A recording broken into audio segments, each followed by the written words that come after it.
Pour le client particulier, acheter une voiture électrique peut poser problème. Le critère numéro 1, c'est le prix. Et quand les voitures sont relativement abordables, souvent elles sont petites. Aujourd'hui, on vous parle d'une voiture qui essaye de combiner les deux, c'est-à-dire un format qui peut suffire à être la seule voiture familiale et en même temps une voiture électrique. C'est la Kia EV3.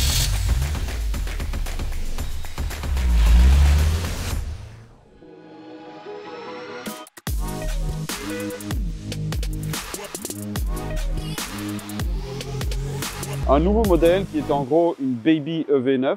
On parlera de la technique plus tard, mais on va commencer par le style où on reconnaît le style qui a été inauguré vraiment par l'EV9. Ce n'est pas une copie, mais une même inspiration au niveau des signatures lumineuses, vous le voyez ici, mais également du style général de la voiture. On va faire le tour pour ça. Petit détail, ça reste bien une Kia, puisqu'on peut constater que sur la calandre, il n'y a plus de vraie calandre, mais il y a toujours suggéré ici le fameux Tiger Nose, typique des Kia modernes, depuis maintenant plus de 15 ans. Au niveau du style, vous pouvez constater que la voiture a un vrai look SUV, crossover SUV, appuyé non seulement par les formes, vous voyez, hein, le capot relativement horizontal, même s'il est court, la forme des montants de pare-brise avec un pare-brise relativement vertical également, mais aussi toute la partie qui joue sur l'opposition entre couleur carrosserie et plaquage noir, que ce soit pour les passages de roues, les jantes bien entendu, mais on le voit ici au niveau du montant du pare-brise, les rails de toit ici, bien entendu, mais également sur les détails comme ici qui soulèvent visuellement et artificiellement la voiture tout en lui donnant un certain caractère. Autre élément intéressant dans le style, c'est cette partie-ci qui laisse donc penser à un pavillon flottant. C'est un gimmick habituel maintenant des designers dans toutes les marques. On peut constater qu'ici, Kia y a également ajouté la fameuse poignée pour les portes arrière. Seul petit détail, elle est un petit peu haute. Il n'est pas certain que tous les enfants pourront l'atteindre facilement. Ce n'est pas dramatique en soi, souvent c'est les parents qui ouvrent d'abord. Et on voit à l'arrière, un arrière assez vertical, même s'il y a une partie lunette assez penchée, avec bien entendu un travail sur l'aérodynamique malgré tout. On est avec une voiture électrique, avec une casquette ici au-dessus du haillon qui est destinée à améliorer la traînée. Alors pour les petits détails de style, on va commencer par l'arrière, une fois n'est pas coutume. J'ai déjà parlé de la fameuse casquette au sommet du haillon qui permet d'améliorer la traînée aérodynamique. Mais on va parler également des détails typiques de Kia. Donc il y a le fameux nouveau logo qui a été introduit récemment, mais surtout la signature lumineuse que l'on va retrouver sur tous les modèles et pas uniquement sur les modèles électriques, même si ça a été inauguré par le V9, qui joue beaucoup sur les zones épaisses, les zones fines et ainsi de suite. C'est très graphique, souvent c'est ce même type de forme-là qu'on retrouve. Mais on remarque également, quand on va aller à l'avant, que la partie arrière singe la partie avant. Donc toute cette partie noire ici vient un peu en miroir de ce qui fait la pseudo-couche d'aération à l'avant de la voiture. Enfin, autre détail qui montre le soin apporté à l'aérodynamique, c'est ces petits volets ici qui eux aussi ont tendance à améliorer l'écoulement de l'air. Revenons en détail sur cette partie-ci.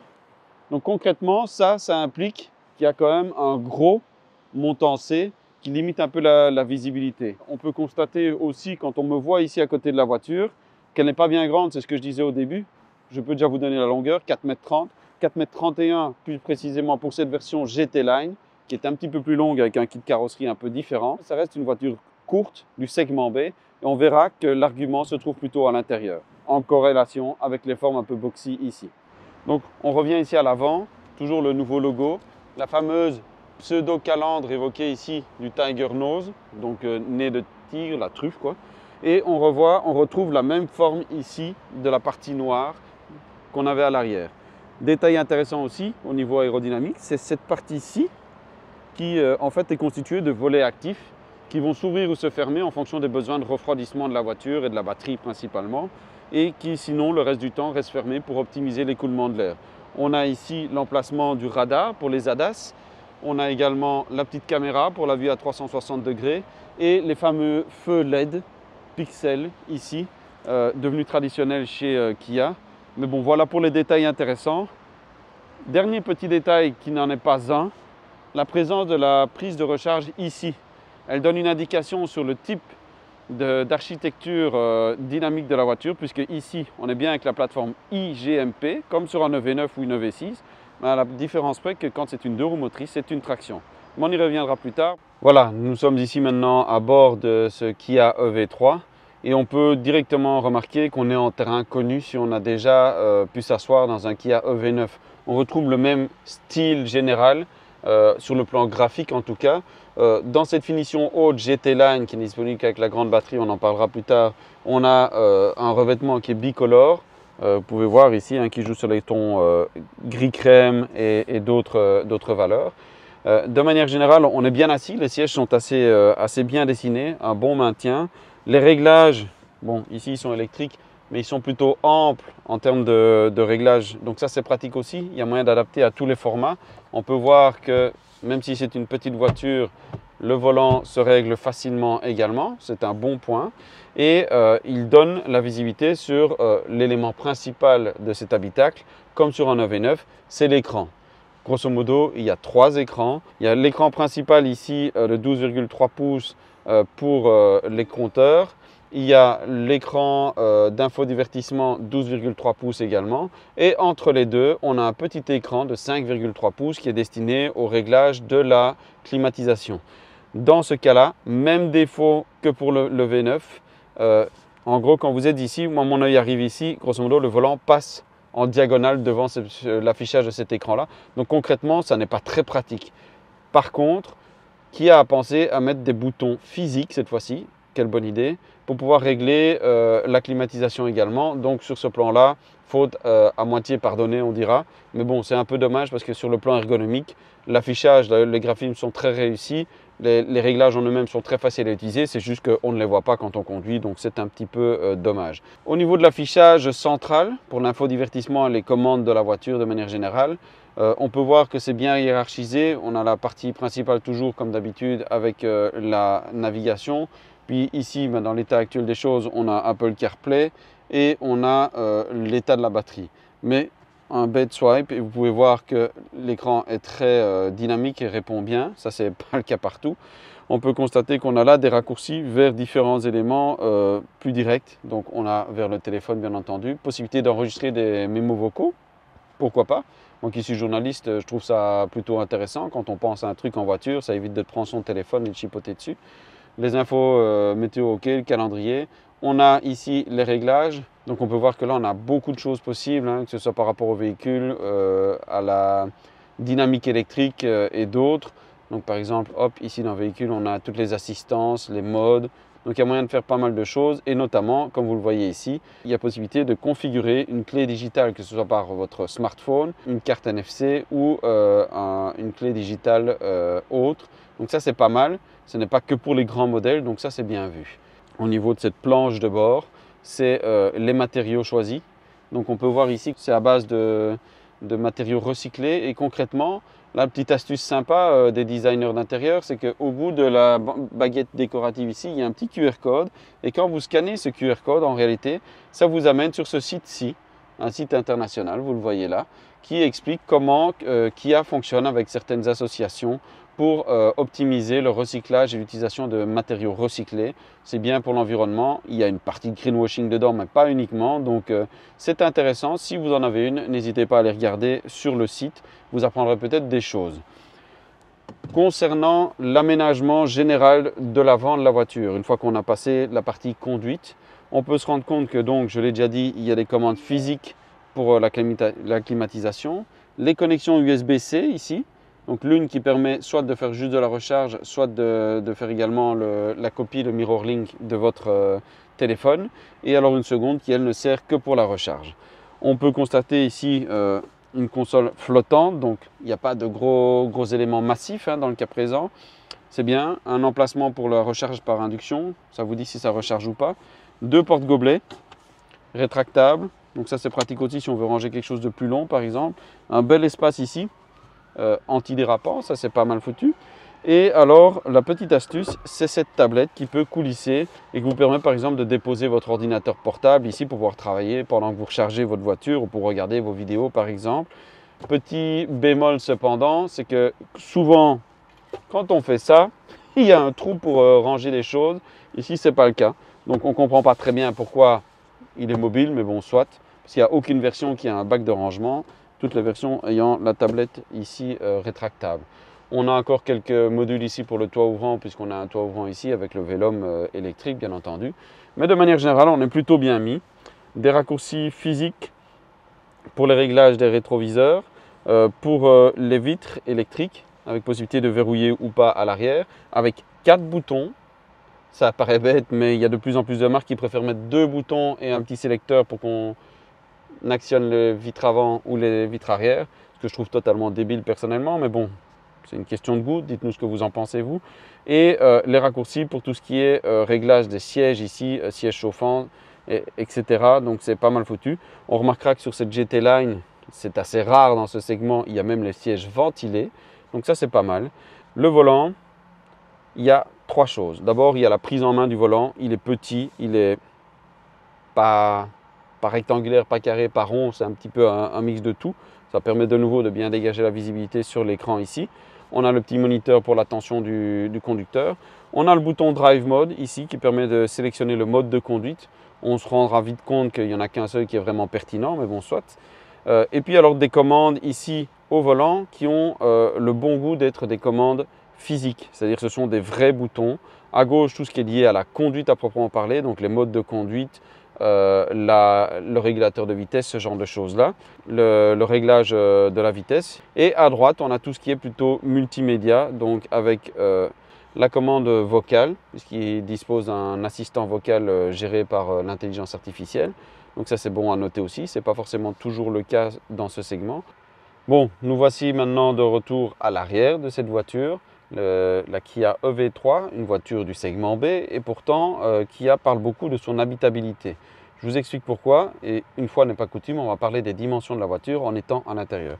C'est une voiture qui fait 4,30 m de long, 4,31 m dans cette finition GT Line, pour 1,56 m de haut, 1,57 m pour la GT Line, et 1,85 m de large. Mais la formation la plus importante, c'est son empattement. Avec 2,68 m, on a le même empattement que dans le Kia Sportage, qui lui est un cran au-dessus en termes de segmentation. Et pourquoi est-ce que c'est important? Parce que ça permet de libérer une énorme habitabilité pour le format extérieur de la voiture. On peut voir que le fauteuil est réglé pour moi, 1,80 m, je suis assis derrière, j'ai encore de la marge, que ce soit en hauteur également, pas énormément, mais voilà. Donc on ne mettra pas 4 adultes d'1,90 m à 1,90 m, mais 4 adultes d'1,85 m sans souci. Et ça, c'est assez rare dans ce segment. C'est ce qui permet à Kia de dire, voilà, là, nous, maintenant, on propose une voiture électrique compacte, pas trop chère, on reviendra sur les prix, mais qui peut être également la seule voiture de la famille parce qu'il y a de la place en suffisance. On verra si c'est le cas aussi pour le coffre après. Mais de manière générale, on est plutôt bien assis. On a le dos bien mis, les jambes, vous voyez, ne sont pas avec les genoux comme ceci, donc c'est-à-dire que le plancher, le rapport entre la hauteur de l'assise de la banquette et le plancher est plutôt positif. Et je peux même glisser mes pieds jusqu'à la cheville en dessous du fauteuil à l'avant qui est réglé pourtant au plus bas. Donc ça, c'est un très bon point en termes d'habitabilité. Au niveau du style, 2-3 petits éléments. On retrouve un bandeau décoratif ici qui rappelle celui qui est à l'avant, typique des nouvelles Kia. On a une vraie commande de vitres ici, les sièges chauffants, c'est toujours appréciable. Sur la GT Line ici, je précise. Une petite poche aumônière, bon c'est pratique, mais le souci c'est que c'est avec un pan rigide ici, donc c'est moins pratique qu'un simple filet à ce niveau-là, surtout quand vous avez des enfants qui rangent un peu tout à n'importe quoi. Un petit bac de rangement ici, plutôt généreux, et les ouïes d'aération. Mais 2 petits détails qui sont intéressants à l'arrière, c'est d'abord les ports USB qui sont mis dans le dossier du siège de chaque côté, USB-C de nouveau, on précise. La forme ici qui permet de servir de porte-manteau, donc grâce à cette forme un peu particulière qui avait été inaugurée également par le V9 et je pense le V6. Donc ça c'est un petit côté super sympa. Et on peut voir qu'à côté de moi il y a un siège enfant et qu'il libère pas mal de place et ne prend pas de place pour le passager ici. Donc on a vraiment les coudées franches. Ça ne mettra pas à 5 dedans, on s'entend bien. Mais 4 adultes ou 3 adultes et un enfant pourront prendre place sans souci. Donc ça peut réellement être la voiture de la famille à ce niveau-là, malgré le fait qu'il s'agisse d'une petite voiture électrique. On est tout à fait dans un pari réussi sur ce plan-là pour Kia. On l'a vu, il y a de la place en suffisance raisonnable pour 4 adultes, mais y a-t-il de la place pour les bagages? On va le voir ici, c'est bien. Haillons assisté électriquement, en tout cas sur cette version-ci. Kia annonce 460 litres de contenance pour le coffre, ce qui est assez énorme pour une voiture de 4,30 m seulement. Et on peut constater effectivement que c'est plutôt généreux. Ici, le plancher est mis au plus bas, mais on peut éventuellement, hop, il suffit de bouger un peu ceci, les câbles de recharge, etc. Et on peut voir que le plancher peut être placé ici, très facilement à une main, pour avoir un plan de chargement plat, ce qui est assez pratique. Surtout si on décide de rabattre la banquette. Et alors à ce moment-là, hop, on a une surface plane qui se poursuit. Au total, banquette rabattue, on sera à 1250 litres. Mais ça n'est pas tout, puisque Kia a prévu un frunk. Allons voir ce que ça donne. On passe devant.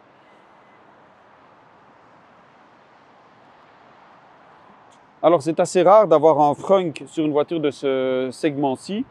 Et on comprend pourquoi, souvent ce sont les tractions et on peut constater que le frunk il n'est pas très généreux. 25 litres, ça suffit pour placer le câble sans devoir s'ennuyer à le mettre devant, ce qui est pratique puisque en plus le port de charge est à l'avant. Petites informations techniques avant d'en prendre le volant. Il s'agit d'une pure traction, même si une version 4 roues motrices avec un deuxième moteur à l'arrière arrivera ultérieurement. Mais dans l'état actuel des choses, vous n'avez pas le choix. Vous avez un moteur de 150 kW ou 204 chevaux placé à l'avant qui anime les roues avant et fournit jusqu'à 283 Nm de couple en mode sport. Chose importante, la recharge. Il ne s'agit pas d'un système 800 volts comme sur les grandes voitures avec la plateforme iGMP, mais en 400 volts. Bien entendu, la charge rapide reste disponible jusqu'à 128 kW maximum. Dans le cas présent, Kia parle de 29 minutes pour passer de 10 à 80% sur la petite batterie de 58,3 kW ou 31 minutes pour la grande batterie qui, elle, a une capacité totale de 81,4 kW. En termes d'autonomie, ça va de 436 km pour la petite batterie à 605 km pour la grande batterie. Dans la version GT Line que l'on a ici, on est plutôt aux alentours de 530 km. Je vous donnerai les informations plus précises en incrustation. Nous voici donc à bord de cette Kia EV3 pour analyser un petit peu son comportement routier, voir un petit peu si sur ce plan-là, après la théorie, c'est-à-dire l'espace à bord, les équipements, etc., est-ce qu'elle est également capable d'offrir des prestations qui en feraient une voiture unique pour la famille digne de ce nom. Alors, il faut savoir 2-3 petites choses sur la voiture. Donc, on l'a déjà expliqué. La plateforme, c'est la plateforme iGMP, mais pas dans la version propulsion utilisée par le V6 et le V9, mais dans une version traction qu'on retrouve ici sur le V3 et qu'on retrouvera sur le V4, notamment ici en 2025. Donc, concrètement, l'autre différence, c'est qu'on a une technologie, une architecture électrique qui est en 400 volts au lieu d'être en 800 volts. Je vous ai déjà donné les informations concernant la recharge, etc. Notez qu'au niveau de la recharge bidirectionnelle, donc il faut savoir que la voiture a à peu près toutes les technologies que le V9 a. Donc on peut recharger des appareils, le V2L ou Vehicle to Load, mais elle est également prête pour tout ce qui est Vehicle to Home et Vehicle to Grid. Donc ça c'est assez intéressant. On va prendre maintenant une petite route pavée pour parler d'un autre élément important de cette EV3 au niveau du châssis. Il faut savoir que la suspension avant dispose d'amortisseurs à fréquence sélective qui doivent améliorer donc le confort sur des surfaces justement comme celle-ci. Et on peut constater ici, on est sur des pavés et on n'est pas sur des beaux pavés berlinois. Hein, donc on est sur un truc un petit peu plein de trous, de creux, etc. Et on ne sent quasi rien dans la voiture. Pourquoi? Parce qu'il y a un excellent travail qui est fait au niveau des suspensions. Combiné à la rigidité de la structure, au poids, au centre de gravité bas, etc., qui font que le confort est vraiment de très très haut niveau pour une voiture de ce segment. C'est une des grandes qualités de cette Kia EV3, c'est son niveau de confort qui, il faut bien le reconnaître, est assez impressionnant. Au premier abord, on ne s'attend pas à ça pour un petit crossover, surtout qu'ici on est quand même déjà avec des roues de 19 pouces, donc ce n'est pas non plus n'importe quoi. Est-ce qu'en contrepartie, on le paye sur le plan dynamique avec une prise de roulis trop importante ou ce genre de choses? Pas vraiment. C'est-à-dire qu'en conduite normale, on ne va pas en souffrir. La voiture garde des attitudes tout à fait convenables. On peut voir ici, hop, on est en virage et tout se passe bien. Hop, vous voyez, la voiture ne glisse pas, elle est très neutre. Ça a beau être une traction, le centre de gravité extrêmement bas et très bien centré justement, aide à avoir une stabilité à toute épreuve. surtout combiné au grand empattement de 2,68 m ici, par rapport à la longueur générale de la voiture. Il n'y a quasi pas de porte-à-faux, donc quasi pas d'inertie à ce niveau-là. C'est très bien fait. Les performances, il n'y a rien à redire, hein. On est à un peu moins de 8 secondes, 7 secondes 6, 7 secondes 7 selon la batterie. Donc ici 7 secondes 7 avec la grande batterie. Pour passer de 0 à 100, c'est tout à fait suffisant. Il n'y a pas besoin de plus et il n'y a pas besoin de moins non plus, concrètement. Les reprises sont très bonnes, hein. Hop, vous voyez. Et on peut constater que le dynamisme n'est pas en retrait. On peut s'insérer dans n'importe quelle situation de trafic sans problème. Donc en termes de sécurité, c'est assez agréable également. Et en même temps, le calibrage de l'accélération est fait de manière à ce que tout soit très progressif. On n'a pas ce petit coup de pied, non pas au cul, mais à l'estomac traditionnel avec les voitures électriques, même quand elles ne sont pas trop puissantes. Tout est vraiment progressif et donc c'est vraiment agréable et ce sera très agréable surtout pour les enfants ou vos passagers qui eux n'ont pas ce sentiment de tenir le volant pour les rassurer. Sur le plan dynamique, moi j'ai pu essayer la voiture déjà préalablement au Portugal sur des routes plus dynamiques et je peux vous confirmer que le comportement est plutôt neutre. Ce n'est pas une voiture sportive, absolument pas. Là-dessus, il ne faut pas se leurrer, mais elle permet de donner un certain plaisir de conduire. Tant qu'il n'y a pas trop de relance non plus, parce que si c'est quelque chose de très tortueux, là ça devient un peu plus compliqué. Il n'y a quand même pas des réserves de puissance exceptionnelles non plus. Ça n'a pas une vocation sportive du tout. Mais on peut avoir une conduite un peu grand tourisme sur l'élan qui est vraiment très agréable. Le silence à bord est assez appréciable également. Vous allez me dire pour une voiture électrique c'est normal? Oui mais non, parce que même les bruits de roulement et les bruits de suspension par exemple qui sont souvent très gênants sur les voitures électriques, surtout quand elles sont plus petites, ici sont particulièrement étouffés. On entend toujours le travail de la suspension, mais on a l'impression que ça vient de loin. Vraiment que le bruit est éloigné alors que c'est juste là derrière quoi, par exemple. Donc ça c'est une autre grande qualité de cette voiture qui incite au voyage du coup. On a envie de rouler avec et on peut rouler longtemps avec sans se lasser, sans souffrir d'une fatigue particulière. Je l'ai déjà dit tout à l'heure, mais les sièges sont plutôt bien dessinés. Ils offrent un bon maintien, ils ne sont pas trop mous ni trop fermes. Donc sur des longs trajets, voyager au long cours ne posera pas de problème non plus, on n'aura pas de mal au dos avec. Et côté voyage au long cours, justement, qu'en est-il de l'autonomie ? Concrètement, la voiture est annoncée dans cette configuration-ci, c'est-à-dire la GT Line avec la grosse batterie, non pas à 605 km d'autonomie WLTP, mais 536, parce que roue plus grande et la carrosserie un peu différente. Grosso modo, c'est un peu ça. On n'est pas à 536 km dans la réalité, mais dépasser les 400 à 450 km en conduite urbaine ne posera aucun problème, ou périurbaine non plus. Sur autoroute, on sera aux alentours des 400 km en roulant à 120, tant qu'on n'est pas trop chargé, ça ne devrait pas poser trop de problèmes, on n'en sera pas loin. Donc là, on est vraiment dans un rapport consommation-autonomie qui est vraiment intéressant et qui rend la voiture réellement utilisable au quotidien et dans à peu près toutes les situations.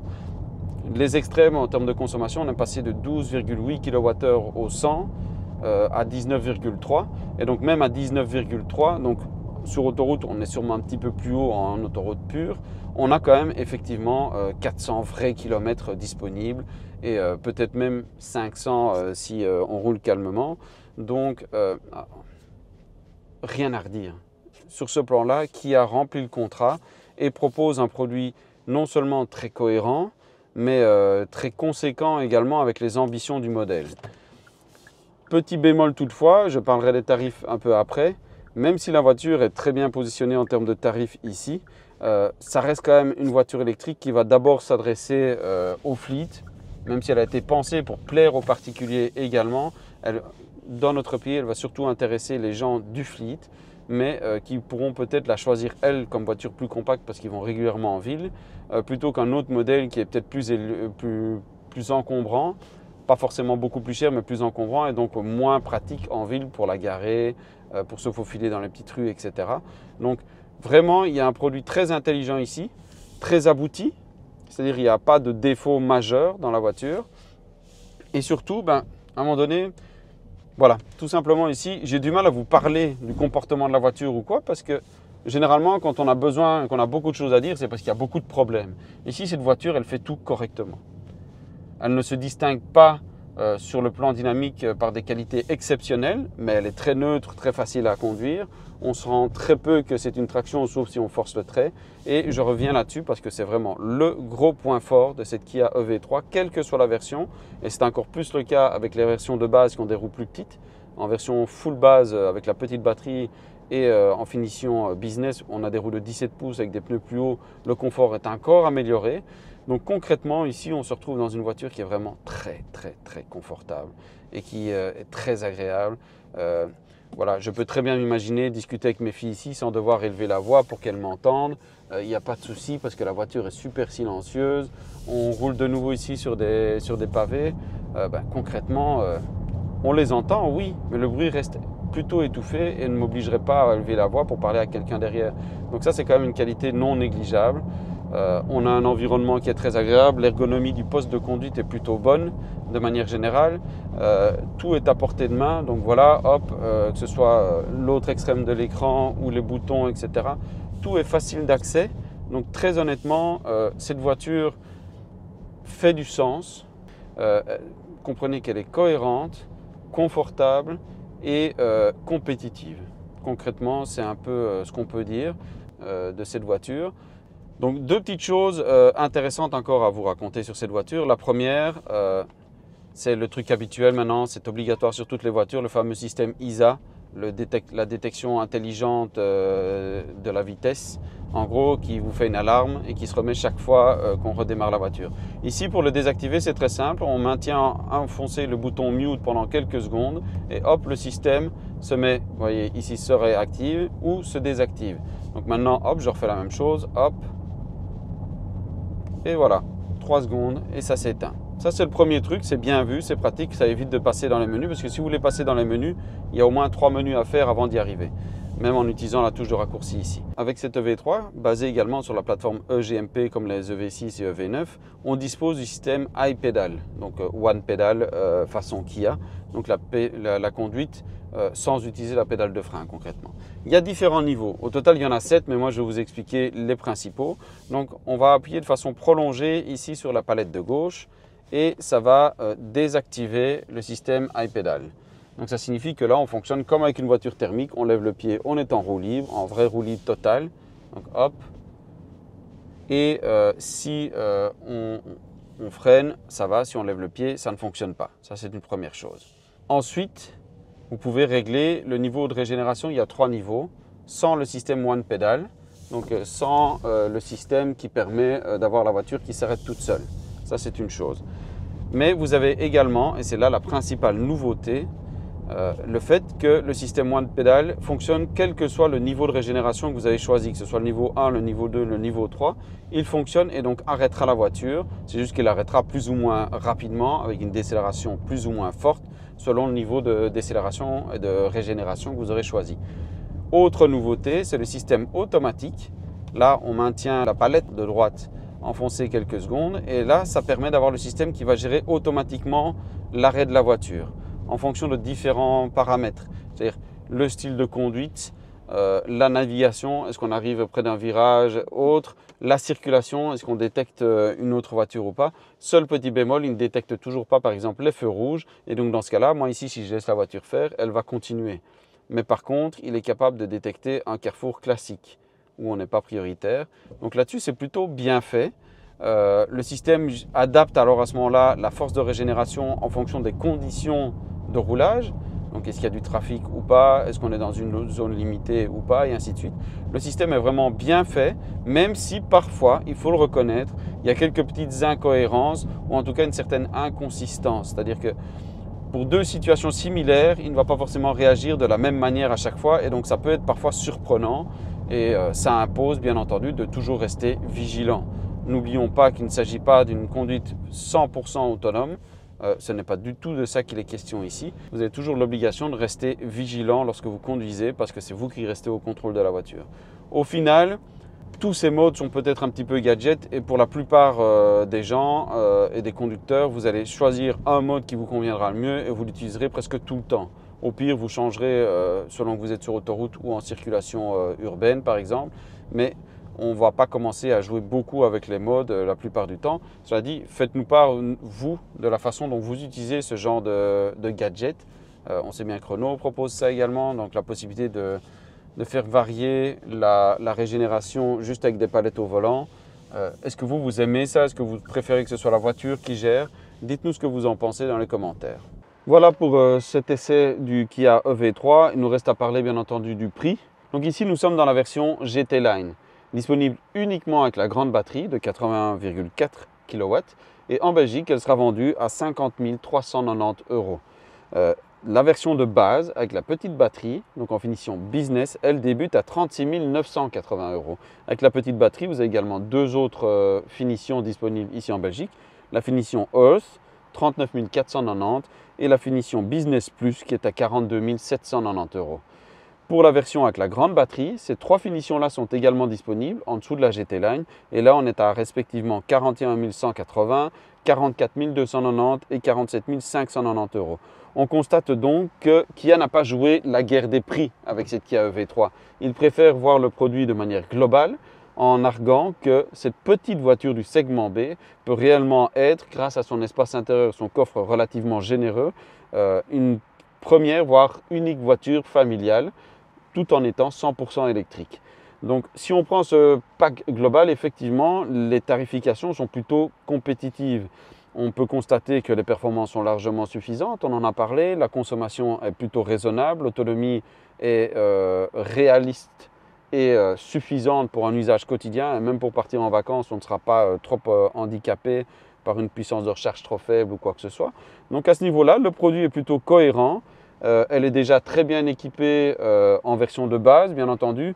Idéalement, la version intermédiaire permettra à tout le monde d'avoir son compte et surtout permet d'avoir un élément qui lui est très important, qui n'est pas disponible sur la version de base, c'est la pompe à chaleur qui contribue non seulement au confort intérieur pour la gestion de la climatisation par exemple, comme dans des conditions comme celles que nous avons pour le tournage aujourd'hui, où il ne fait pas chaud et très venteux, donc on aime bien avoir chaud quand on est dans la voiture, et également pour l'optimisation de l'autonomie de la voiture.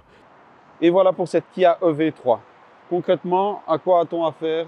Un petit crossover, compact à l'extérieur, plutôt généreux à l'intérieur en termes d'espace et d'habitabilité.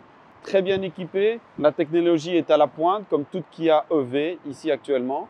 Un bon confort, de bonnes performances, une autonomie plutôt convenable et le tout pour un prix qui, au bout du compte, est plutôt bien calculé si on considère cette voiture-là comme la seule voiture de la famille, ce qu'elle peut être réellement malgré son format compact. J'espère que vous avez apprécié cette vidéo. N'hésitez pas à nous faire part de vos commentaires, de vos impressions, de vos remarques, bien entendu, mais surtout abonnez-vous à la chaîne du Moniteur Automobile, activez les notifications pour d'autres essais et moi je vous dis à bientôt.